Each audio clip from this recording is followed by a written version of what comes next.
Welcome to Ask Me Anything About Employment. This is not a presentation, but a series of interactive question and answer sessions where you can ask questions about employment. Today's expert is Dr. Kim Mueser, Executive Director of the Center for Psychiatric Rehabilitation and a clinical psychologist. Dr. Mueser has developed or studied programs focusing on a broad range of topics, including returning to work or school, collaborating with families, illness management and recovery, social skills training, addressing substance abuse, trauma, PTSD, and improving cognitive function. Over the next hour, Dr. Mueser will take your questions. We will alternate between questions submitted during registration and questions from anyone who has joined us today. To ask a question, please indicate that you would like to ask by typing in the chat box. When your name is called upon, press the star key twice on your phone to unmute yourself. Welcome, Dr. Mueser. Thank you, David. It's great to be here. We thought that we would start today's talk with one of the questions that was sent in to us ahead of time. And so I'll start by reading the question and then providing my answer. The question is, how does one navigate through the past walkouts, criminal history records, rough periods of life and career, etc., and have the self-esteem and desire to take it all on again after mistakes have been made and confidence has been diminished? This is a tough question, and I certainly understand the difficulties of it.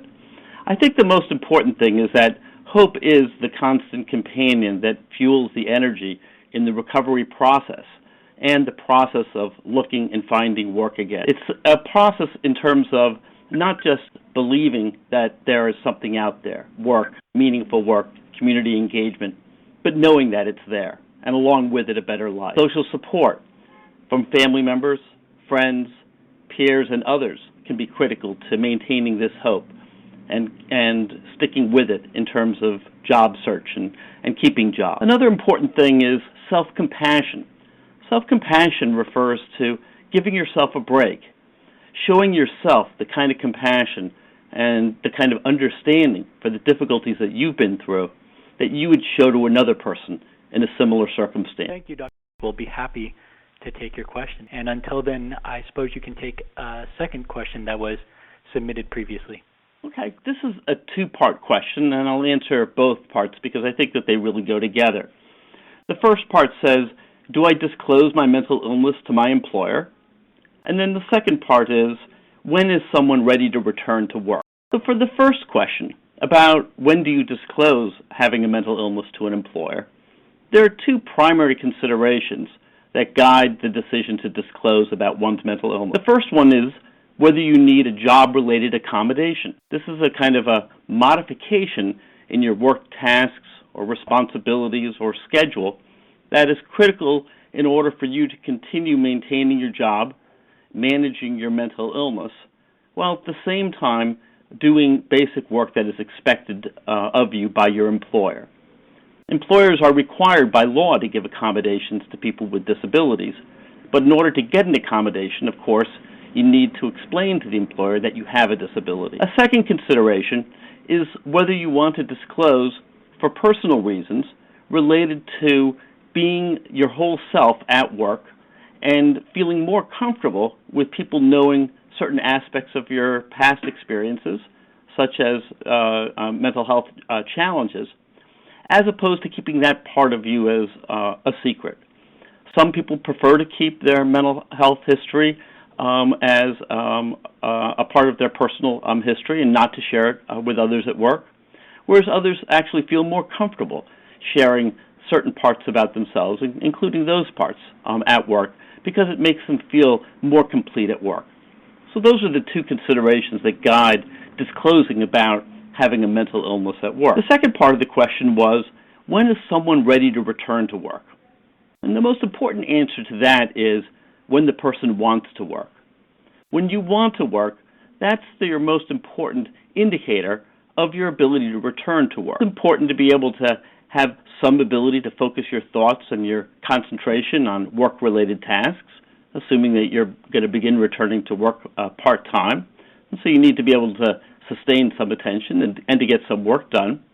But other than that, the desire for work is the single most important factor that determines when you're ready to go back to work. Thank you for that answer, Dr. Mueser.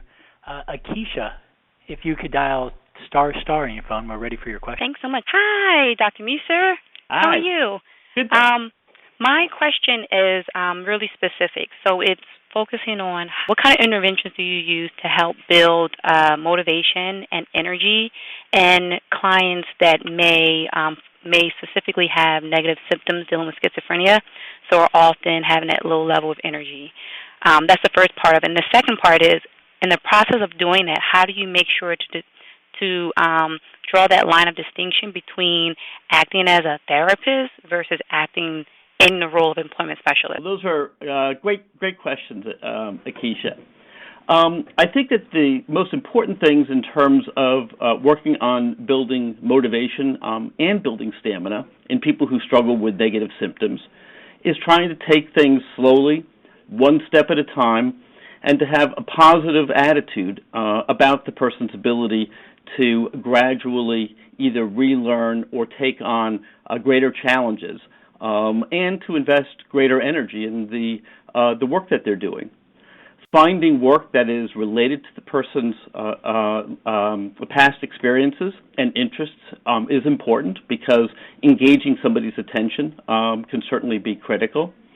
Working out a schedule so that it becomes a planned part of the person's regular day, whether it's a schedule involved in the job search process, or if work has been obtained, that the work is done on a regular basis and that the schedule includes things pertaining to getting up in the morning, getting ready on time, and the like, so that the person's day becomes patterned over time and predictable. And eventually the predictability of one's schedule, including both work as well as fun things, can facilitate looking forward to the day as well as reflecting back on it and enjoying certain positive moments. Another thing to do is, when people have significant negative symptoms and they may have limited amounts of energy, is to work on gradually extending the periods of time in which they work on particular tasks.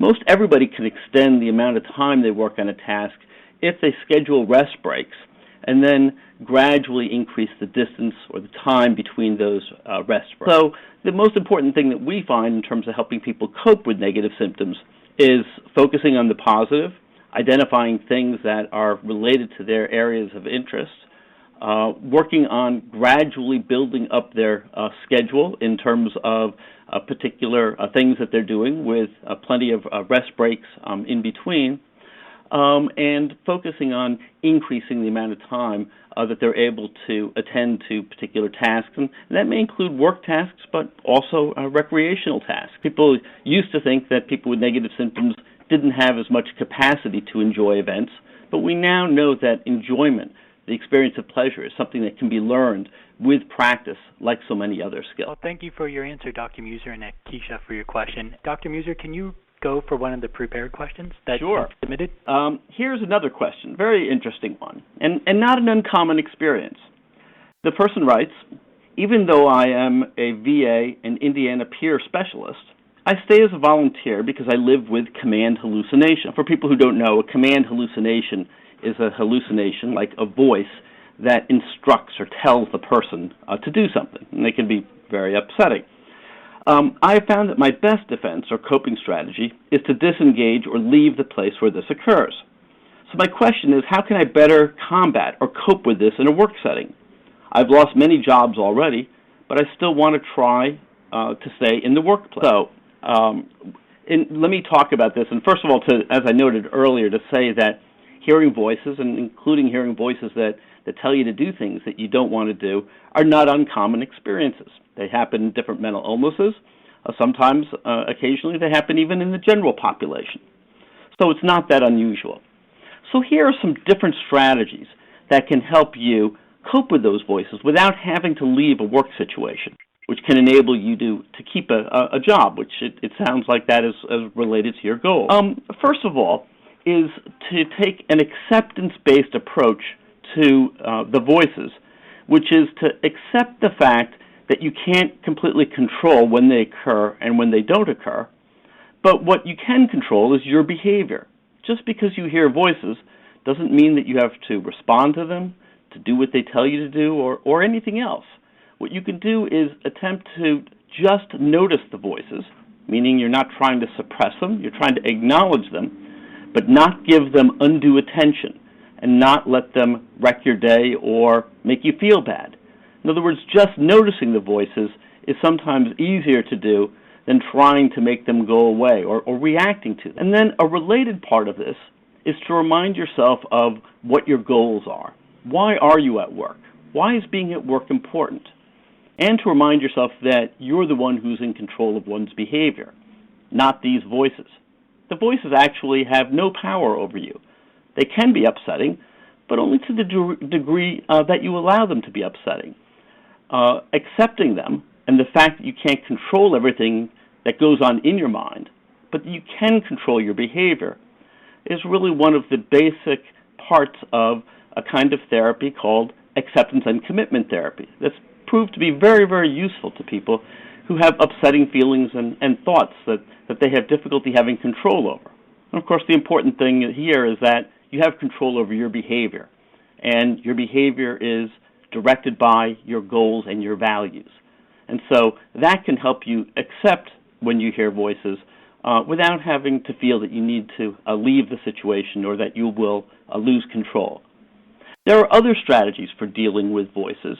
One kind of strategy is positive self-talk, reminding yourself of personal strengths, of the fact that you're in charge, and so on, can be a way of countering the effects of voice. The use of relaxation strategies can also be helpful in terms of reducing the extent to which people hear voices or the distress that they're associated with. Another thing is that when people engage in some kind of distracting activities, it could be talking to somebody else, it could be listening to music, those kind of distracting opportunities, when feasible in the workplace setting, can also reduce the severity or sometimes eliminate voices, including command hallucination. So those are some, and there are many other kinds of coping strategies that can enable people to deal with the experience of hearing voices without allowing it to affect their behavior and their work performance. Dr. Mueser. Kelsey, we're ready for your question. Hello? Hello. Great. Awesome. Well, thank you so much. My question is about job development. I was curious what's the most effective approach to job development, specifically approaching employers for job placement, maybe a new employer for the first time. Of course, there are many strategies involved in job development, and there are some very good materials that have been produced, including a video series by my colleagues at Dartmouth who have created similar such materials related to their work in supported employment. The important things about job development include, as a job developer, an employment specialist, addressing professionally, being able to figure out a good time to schedule a meeting with a prospective employer. Some of this has to do with whether job development is done individually for a particular client or whether it's more aimed at establishing contacts with potential employers and potentially new employers within a particular area. So part of it needs to be informed by that. Arranging to meet with an employer at a time that's convenient with them and that is aimed at understanding both what their needs are and in particular what their workforce needs are, can be a good way of identifying whether there are potential jobs that may be matched to the specific preferences of consumers. It's important that these meetings not be kept for not extend an extremely long period of time. It could be 10, 15, or 20 minutes or so. And that the idea of the meeting is really to establish a connection which can then be followed up on in the event of potential jobs being identified. Another thing that's always important to bear in mind in terms of job development is to use the extended network of the person who is the job developer, more broadly the vocational team, as well as to tap the possible network of the consumer and the consumer's families. We know that many jobs that people obtain are obtained through connections with other people. And so it's through those connections that jobs can often be developed. And it's important to try to tap those jobs and to explore them, similar to the way any other kind of job is developed. Thank you, Dr. Mueser. Let's go ahead and take Lindsay's call. Hi. So I have a question. I'm an employment support worker, and I recently got a client who has a lot of social anxieties. And she wants to pursue her career in library information and technician.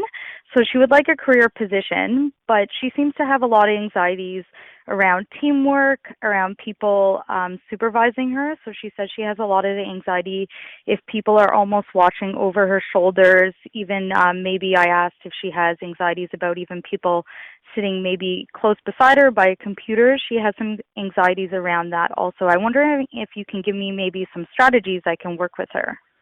Absolutely, I'd be happy to.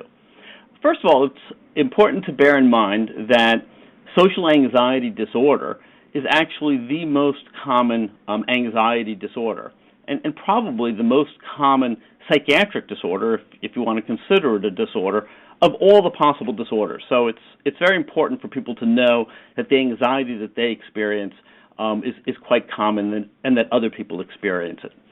People tend to develop social anxiety relatively early in life.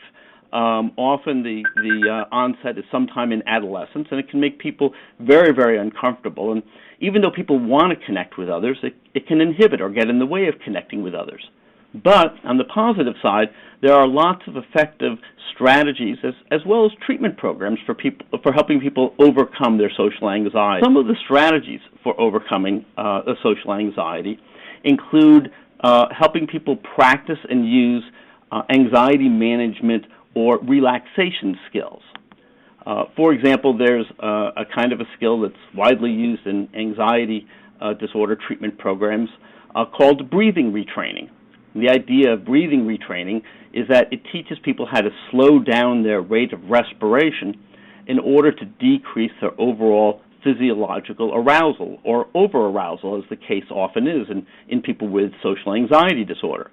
When people get anxious, they often begin to hyperventilate. And this increases the oxygen to the brain, lightheadedness, and feelings of anxiety. So breathing retraining, which we teach as a skill and help people practice it as a skill, and then gradually they are able to learn how to use it in different kinds of situations, including social situations, can reduce the sensitivity that people have by reducing their overall physiological arousal. And there are other relaxation-based approaches as well. A second strategy is helping people become more comfortable with different kinds of social situations. Role-playing, as in social skills training, when you have pretend situations and you have a person practice, sometimes practice again and again until it gets to the point where it feels kind of automatic. That can help reduce people's anxiety. You can imagine what it was like doing something social maybe the first time that you had to do it, and that you felt pretty anxious. But then after you did it 3 or 4 or 5 times, you became pretty comfortable with it, and the anxiety decreased.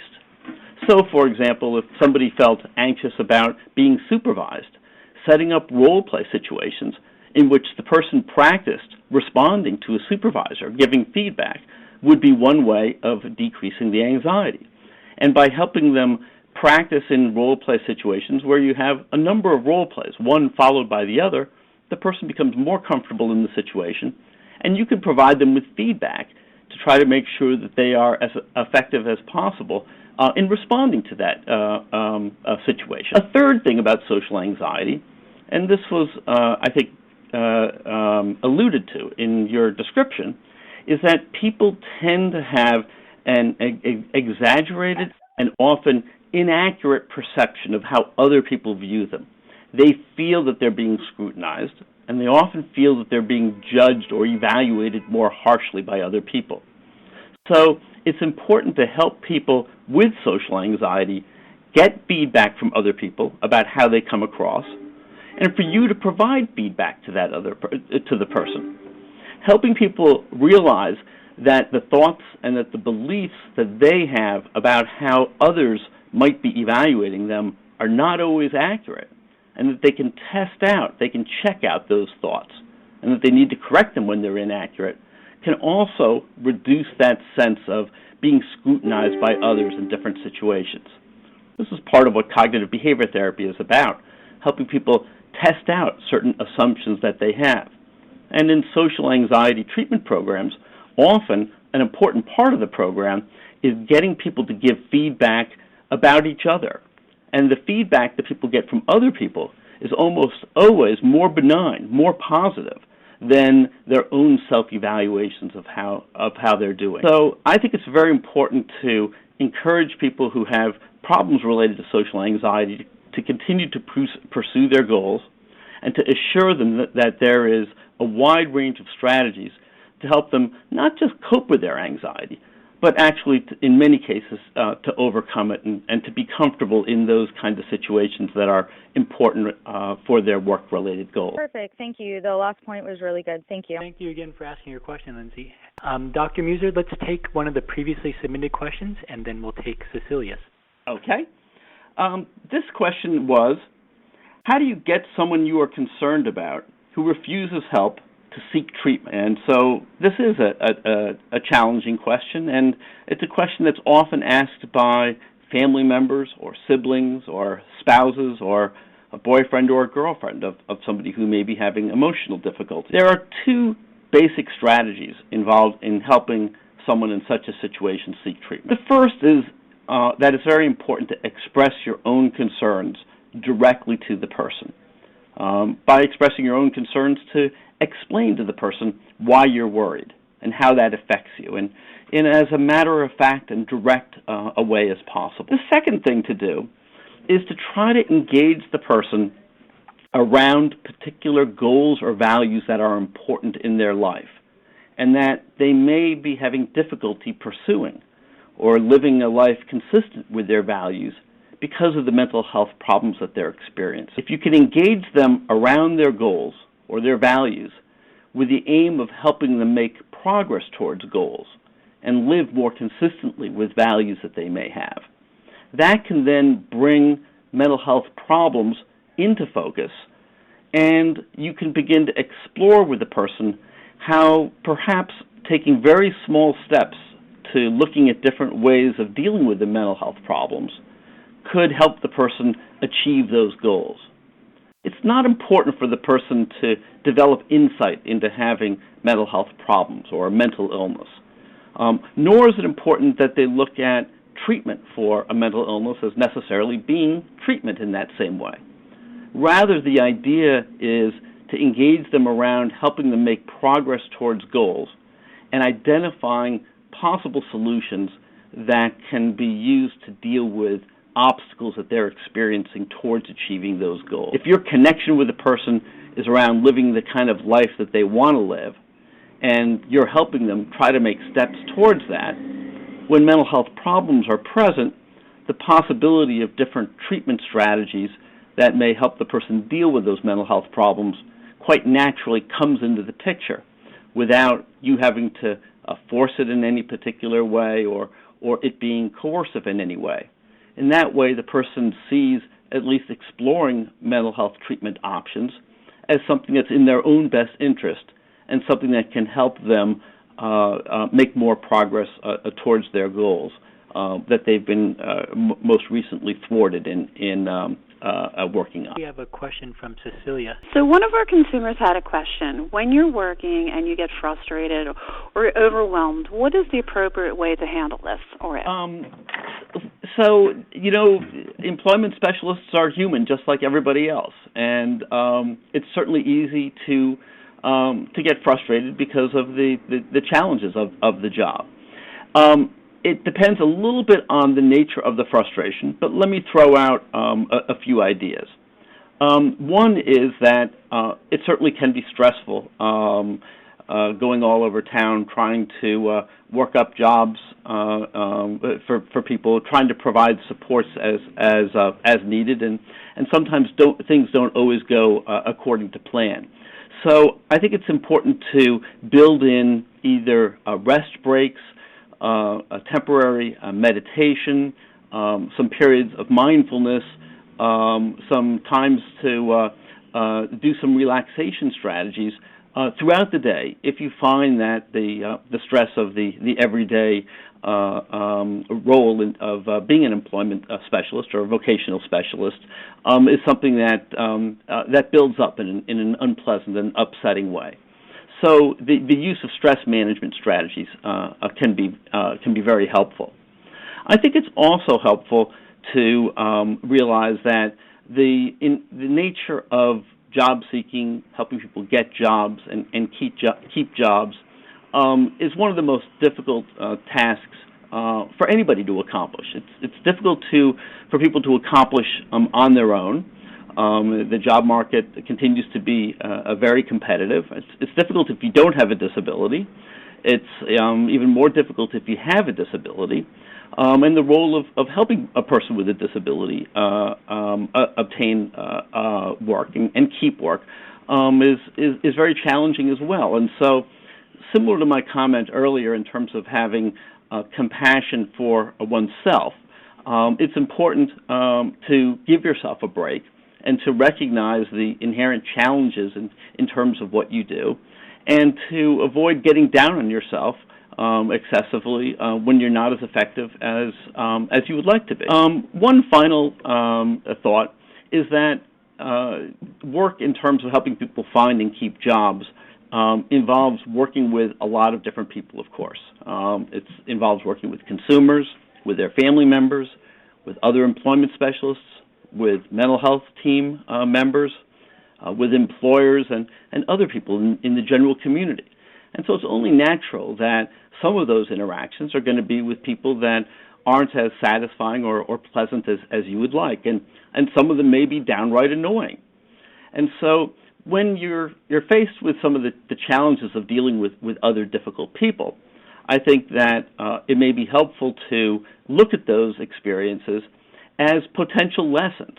Now, this is a way of kind of turning it around and saying, if you're getting really annoyed at something, is there a particular lesson that can teach you? And if you're working with somebody, or there are people that you find and you find them to be especially annoying or troubling, I think that asking yourself whether there is some kind of a lesson in this for you to learn, almost as though it's been designed, can turn it around, and that you may be able to find some wisdom in that situation. Another thing that can sometimes be helpful in dealing with challenging people is the use of certain meditative strategies or strategies drawn from positive psychology, such as loving kindness. Loving kindness meditation is a kind of a meditation in which one deliberately wishes loving kindness on other people around them. And paradoxically, it can work quite well in terms of shifting attitudes when one wishes loving kindness to another person who is annoying or troubling in some other way in one's life. And then last, I would say social support again. This could be support from other employment specialists, from family members and other people. We all need a social support to deal with the stresses of our lives, and that could be another important ingredient in terms of being successful in managing all the challenges of that. Dr. Mueser, go ahead and take one of the other previously submitted questions. All right, and we do have a good number of very good questions as well. So here's a question that says, how do you manage making requests for change in workload when everyone in your office has an unmanageable or high workload, but when due to your anxiety, due to your stress level, yours may be more than theirs and may be causing distress and health problems? Language, accommodation, or when do you just suck it up and use more personal supports to cope? So I think this is a really important question. It has to do with the decision of when do you decide to seek for an accommodation due to stress, and when do you decide that maybe what you really need to do is to somehow try to figure out how to manage that stress even more effectively. So let's take the first part of the question to begin with, which is, should you disclose? And I think that if you disclose, of course the nature of a disclosure in this case is seeking some kind of a modified work schedule or workload due to the high level of stress, it's important to, of course, have disclosed having a psychiatric illness to the employer, to the supervisor. And then it's important to present the request for disclosure in a matter-of-fact and non-apologetic manner. It's important to have thought through the nature of the accommodation that you would like to have, so you can at least begin the discussion with a specific idea in mind in terms of what would make the job more manageable for you to continue to work there as an employer. You may also, alternatively, choose not to disclose and decide that what you really want to do is to try to bolster your coping abilities. And we've talked earlier about the importance of having coping skills for a variety of different things, and some of them overlapping with stress. Some of the strategies here I've discussed before. So, for example, the ability to use relaxation exercises. And I think the way to look at relaxation is not just a matter of stretching out, but there are particular exercises that may involve breathing, like the breathing retraining, muscular relaxation, tension, the use of imagery, and other exercises that are based, for example, on meditation. It's important to look at these relaxation strategies as skills, just like any other skill, like learning to play a musical instrument or to play a sport, meaning that you get better at it the more you practice. And that initially when you practice, it's important to practice a particular relaxation skill in a setting that's comfortable and where you have control over it, and to try to use that skill in a work-related or other stressful situation only after you've had some comfort over it and you've developed some mastery of that skill. So there's relaxation strategies. There's the use of mindfulness-based approaches. Mindfulness-based approaches are based on the idea that you can attend to what is going on around you in your environment, but you don't necessarily have to over-attend. You can let things come into your consciousness and let them slip out of your consciousness without necessarily buying those thoughts or becoming focused on them.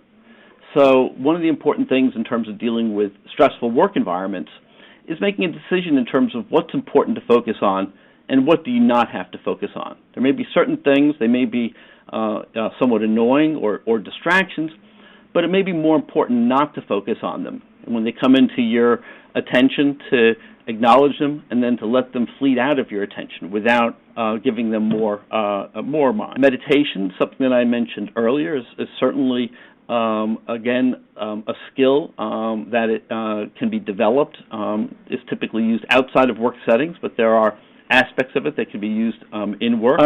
Being able to identify when you're talking to yourself and saying things that may not be very helpful and may not necessarily be accurate. In other words, challenging your own thinking that may lead to or even contribute to the stress. So, for example, saying, well, people shouldn't be that way. And the reality of it is that, well, we would like it if not everybody acted in a particular way, but we don't necessarily have control over it. Or if you say, I can't stand it, this is intolerable. Of course, you need to make a distinction between when you can stand it and when you can't, but in many cases, saying these kind of things, this is what Albert Ellis would call awfulizing. Saying these things is not especially helpful and increases the perception and the experience of stress. So being able to identify when you are talking to yourself in a way that is seeming to contribute or to add to the stress, as opposed to either soothing yourself or adopting an approach in which you can let certain things pass by without focusing on them unduly. All of those can be strategies that can help manage stress more effectively. And, of course, there is social support, very, very helpful in terms of managing stress. It may lead to different ways of thinking about things or additional stress management strategies. But even in the absence of this, having somebody that you can talk with, and including talking about things that are difficult, such as stress at work, can be useful and can be a way of relieving some of the stress that you experience. James, we're ready for your question. Yes, thank you. Doctor, let me ask you this question. I'm not totally sure how to phrase it so it comes out right, but I'll give it a shot. You know, one of the things we want to do as job developers is, and helping an individual return to the workforce or develop their career further, is to encourage them to achieve as much as they're capable at the moment. However, there's a risk behind that because how do I know when I'm over-encouraging? How do I tell if I'm when I should be backing off? Because I don't want a client to start to decompensate because they're trying to please me, and they don't know how to tell me that I can't cope with this. They don't even, perhaps they don't even know they can't cope with that, or they're ashamed that they can't cope with that, or something like that. But you see kind of where I'm going with this, and I'm wondering what your thoughts would be on it. Right. Thanks for bringing it up. It's a very useful and thoughtful question.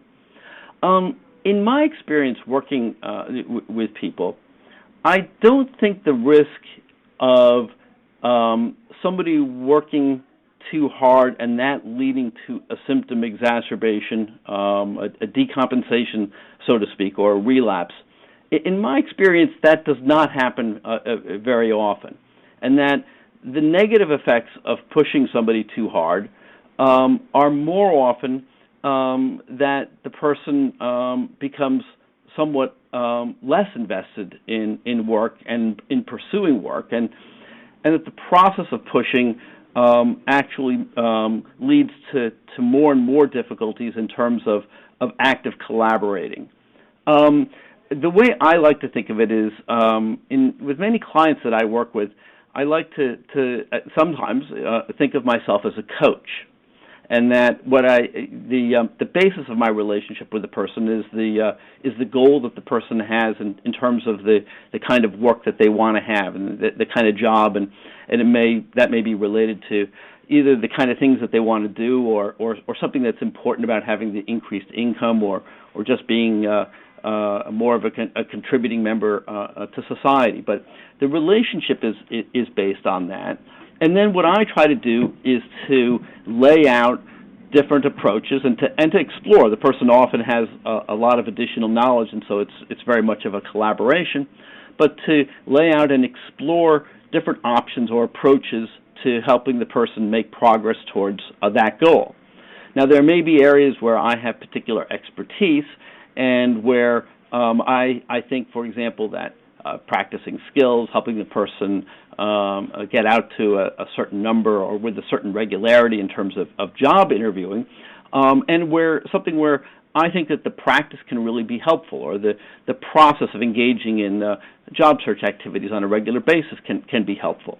What I try to do is to get the person's buy-in to the goal as well as the process towards achieving that goal, and then to provide positive encouragement aimed at helping them marshal their energies, helping them do better one step after another step, as long as I'm convinced that this is part of their goal and that they also agree with the process involved. It's okay if they're trying hard. If you're concerned that they're trying hard just to please you, or that they're trying harder than they really are capable of, or that there could be untoward effects, I think it's very important to check it out with the person. But I think that trying hard in its own right, I think that that's a good thing. And if we can inspire in people, we don't want them to do it out of fear of getting accepted by us or something like that. But if we can inspire people to really put in extra effort into achieving goals, and we can provide the support and the positive reinforcement for that, I think that's great. It won't backfire on you. If you're concerned about it, then I think having the kind of open relationship and being able to stop and say, how is this working for you? Can you handle this? I'm worried about it, or something like that. I think that's important to be able to ask that. But I also think that people can benefit from working hard as long as they're getting the support and help along the way, and as long as it is consonant with their personal goals, what it is that they want to achieve. Okay, thank you. That's very helpful. Well, Dr. Mueser, I have a question to read to you from Kim. Great. Kim writes to us, having very recently applied for a new job, hopefully for the remainder of winter and spring, I am concerned about some personal attributes created by my acceptance of my disability, namely my tattoos and my nicotine addiction. What are parameters in general for such unique identifications in the workplace? I can't say that I'm an expert on knowing the parameters, and it probably varies from one workplace to another in terms of the exhibition of those things, tattoos and the like, but I can say that these are very common kinds of body ornaments, for example, that are worn by many people in the general population. I don't think of those things as they may occur more often in certain subcultures, but they also occur more often in certain geographic areas. So, for example, I lived in New Hampshire for 17 years, and tattoos are a very common kind of a body ornament. They're much more common now than they were 10 and 20 years ago. But of the different places that I've lived, they're certainly much more common in New Hampshire, for example, than when I've lived in New York City. So I think that it's important to look at these as not necessarily reflecting anything in terms of one's a psychiatric past. I mean, there may be certain things that the tattoos themselves indicate that generate curiosity, but I think that these are a type of one's person, one's history that reflects the specific culture in which they lived for a period of time, and that being able to bear them as a part of yourself without fear and in a matter-of-fact sort of way. In my experience, most people in many walks of life accept such individuals quite readily. Well, thank you for your answer, Kim, and thank you everyone else for submitting your questions. They've really been great. Well, we have about 15 minutes left, and I'm going to read another question to you from Laura here. Laura writes, "Hello, Dr. Mueser. I often use motivational interviewing within my job to not only serve individuals, but also when working with providers and employers. Could you advise and/or provide your opinion on MI and its usefulness with respect to supported employment? Also, I really like the plug for loving kindness meditation." Thank you very much. Motivational interviewing is really a broad set of different techniques developed over 20 years ago, and at first focused primarily on helping people make certain health behavior changes, such as smoking, substance use, foods one eats, and so on. And while there are many different aspects to motivational interviewing, the part of motivational interviewing that I've always most strongly related to and incorporated in my both clinical work, but I think in my relationships and other work as well, is the notion that what determines when people change is when they decide that a change is critical in terms of their own personal values or goals. That we have many people in our lives in many different circumstances in which there may be pressure upon us to change or on other people to change. And that it's very difficult to get people to change if they don't see such change as consistent with their own personal values and goals. In motivational interviewing, the idea is to take the focus off of some kind of a predetermined kind of change that is supposed to be the focus of the interaction, such as a person using substances, and instead to refocus first on developing a relationship around an understanding of the person, and an understanding of what their goals are, and the kind of things that they would like to live their life in accordance with, or values. Then I think if the relationship can be built around, and this can be mutual as well, as in couples or in family work, if the relationship can be focused on helping the person make progress towards those goals, that then opens up the door for exploring potential changes in behavior that may facilitate achieving those goals. Now, in motivational interviewing, one of the ideas is that when there's a change in behavior that might facilitate achieving a goal, helping the person come to an understanding, to develop an insight into the nature of that change, is sometimes facilitated when the person comes to the insight on their own rather than when it's directly pointed out by another person. So in using motivational interviewing, I think what's critical is having a connection with the other person, understanding what's important to the other person, and then exploring together what are changes or what are things that could be done to help the person make better progress towards those goals. And to the extent that there are changes in the person's behavior, and that in some way the person's behavior has been an obstacle to achieving their very goals, people are often open to changing that behavior when, through exploration, a genuine shared and collaborative exploration, they can see that some alternative would be more effective in helping them achieve their goals. So that can relate to helping people find jobs, exploring the possible interference of using substances in achieving or in keeping a job. It could also refer to being an effective employment specialist, and what does it take to be an effective employment specialist? You could use many of the basic strategies of motivational interviewing to help an employment specialist become more motivated and more effective, say, at job development. The person doesn't spend as much time developing jobs and isn't as effective as an employment specialist and has fewer clients working and has less satisfaction from their job and less approval from their supervisor. So that's the kernel of motivational interviewing that I found most helpful in my work and which I think is applicable both to clients that we work with as well as to many other relationships that we have. Understanding what's important to the other person and having part of your relationship or maybe the most critical part of your relationship focused on addressing that. Well, thank you for that answer. And Laura says, thank you so much for taking my question.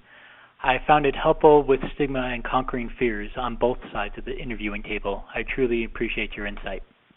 We have time left for 2, maybe 3 more questions, and so I'm going to read you the next one that comes from the group that Cecilia led up. They write, and I have to scroll up a second here, one of our consumers in the past has dealt with a heavy workload, related bullying that leads to coworkers using your disability against you while managers have done nothing. How do you overcome this? That is another challenging question. It's interesting because one of the questions that we were sent to ahead of time addressed a similar situation. This one is a little bit more specific, but the other situation that was raised was what can one do to maintain wellness and recovery and survive in a hostile work environment where harassment and bullying occurs. The first thing that I had suggested for a question that had been written in advance was to seek validation for your perception of the experiences. With the question that was just read out loud, the description of it sounded like that validation had already been sought. But in the absence of that, the idea is that one may perceive other people as not being nice or potentially as bullying, but seeking some kind of validation to ensure that your perceptions are accurate, I think certainly is important or would be helpful. I think that the most important thing is to recognize that bullying, workplace bullying, either from coworkers or from supervisors, and this could be related to one's disability, one's gender, it could be forms of harassment and the like. But such bullying is illegal, and it is important to seek protections if it's occurring to the extent to which it's really interfering with a person's quality of life at work and potentially their ability to work. There are opportunities or avenues within the workplace in which one can seek help, restitution, or something like that, in terms of going to one's a supervisor. There are rules and laws around such intimidating interpersonal behavior, and it is the supervisor's responsibility to provide a protection and to address those kinds of issues. It's an even greater problem when that kind of harassment or bullying comes from the supervisor, because the natural person to go to in that circumstance may not be easily accessible to the consumer. In those situations, I would suggest that seeking counsel, getting the advice from other people in terms of how to handle the situation and who to go to would certainly be useful. There are human resources departments and people within the human resources departments whom one could go to in such circumstances. But human resources departments are at least partly in place to prevent companies from being sued. And so how effective the steps might be that could be taken are uncertain. However, it certainly is is one potential recourse in that situation. I have perhaps overstepped or bystepped the most direct possible way of responding, which would be to attempt to speak to people directly about their behavior and about its effects.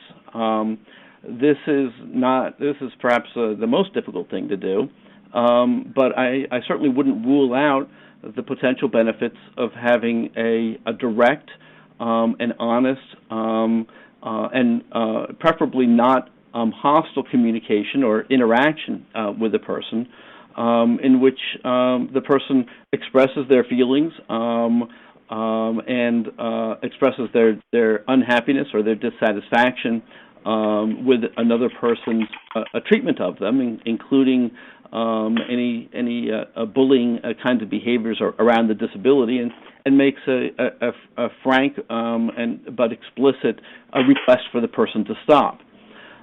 It may well that people would not feel comfortable doing that, and there could, of course, be circumstances in which doing that might not be felt to be completely safe. On the other hand, it might be very effective at terminating that kind of behavior. It might also win new respect from people. It's hard, without getting into the specifics, to discuss when that would be advised. I certainly think that if the person feels an inclination to do that and could do it in a civil and socially skilled manner, it would be appropriate before taking things to another level. But again, that requires a high level of assertiveness, skill, and a willingness to try to deal with the situation directly and in person before taking further steps. Answer, Dr. Mueser. We only have time for one more short question, and then we'll have to conclude this session. Steve writes to us, I have a very motivated individual in a very rural area that only wants to be paid with the barter system. He has numerous delusions about money and banks. Would it be appropriate to job carve in with this request? I'm glad that's a nice short question, and the answer is yes.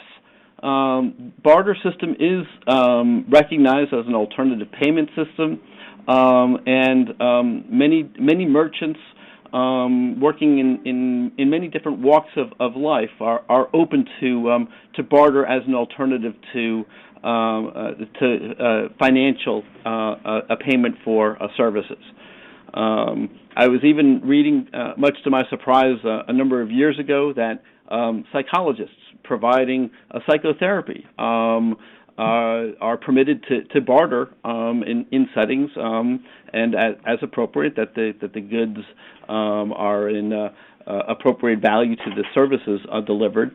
But I think that the potential of using a barter system rather than a direct payment is certainly viable, and if that's the way the person wanted to do it, and I could find people who are willing to engage in it, I think that would be a viable way of helping the person achieve their goals. Well, thank you. I'd like to thank Dr. Mueser for answering our questions today. Have a great day, everybody.